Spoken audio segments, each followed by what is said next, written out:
Je veux avancer, avancer, avancer.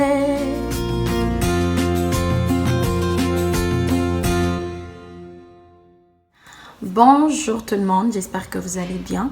La fois passée, nous avons commencé avec une série d'enseignements sur « Je veux progresser ». Nous avons compris que pour progresser dans la vie, il faudrait d'abord faire des progrès spirituellement parce que la vie est spirituelle. Le monde physique est contrôlé par le monde spirituel. Nous avons commencé avec le premier facteur, mais je ne vais pas en parler aujourd'hui parce qu'il y a une vidéo pour ça. Aujourd'hui, nous allons continuer avec le deuxième facteur. Deuxième facteur pour faire des progrès spirituels est celui-ci.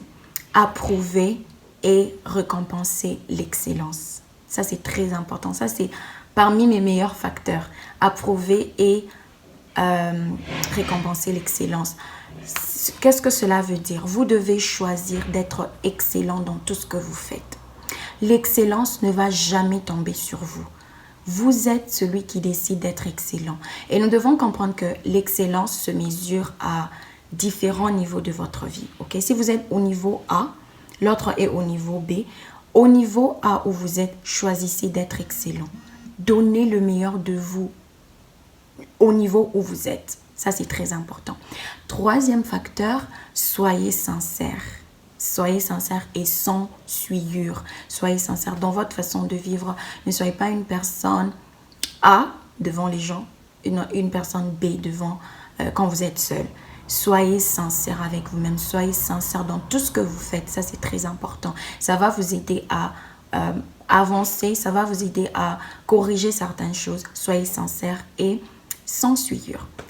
Quatrième facteur, ne pas offenser ni faire trébucher personne. Ne pas offenser ni faire trébucher personne. En tant qu'enfant de Dieu, on ne peut pas se dire que ma vie, c'est ma vie. Je vis comme je veux, je fais ce que je veux. Personne ne peut me changer. C'est très important dans notre façon de vivre, de faire attention à comment nous parlons, à comment nous faisons les choses pour ne pas offenser les autres ou les pousser à trébucher. Ça, c'est très important. Cinquième facteur, soyez remplis de fruits de la justice. Vous ne pouvez donner que ce que vous avez.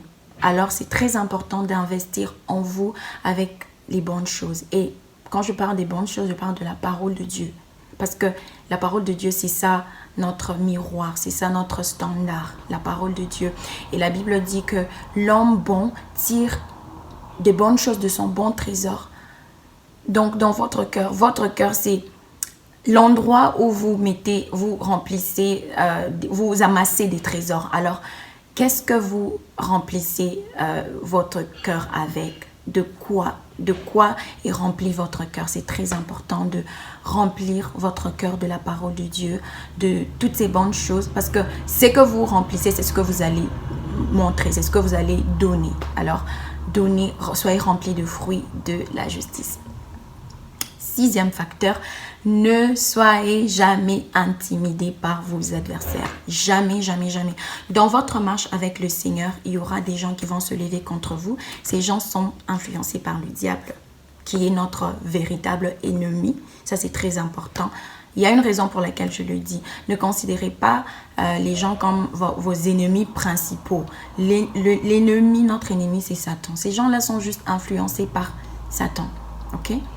Alors, ne soyez jamais intimidés par vos adversaires. Ne soyez jamais intimidés par eux. Ils vont dire des choses pour vous décourager. Ils vont dire des choses pour vous faire du mal. Mais ne soyez jamais découragés. Ne soyez jamais intimidés par leurs menaces. OK? Parce que le plus grand vit en vous. Yeah! Le plus grand vit en vous. Et le dernier facteur, le septième facteur, demeurez ferme et combattez ensemble avec les frères, ensemble avec vos frères en Christ pour la propagation et le succès de l'évangile. Ça, c'est très important. Soyez cette personne qui est passionnée par le progrès ou l'avancement de la bonne nouvelle. Alors, si à l'église, on a besoin de vos finances, on a besoin de votre temps, soyez disponibles. Parce que notre but, votre but, ton but, c'est que la bonne nouvelle soit répandue partout. Nous travaillons pour le succès de l'évangile. Que Dieu vous bénisse. J'espère que vous avez été édifié par ces 7 facteurs. C'est vrai que j'ai été rapide pour ne pas prendre beaucoup de temps.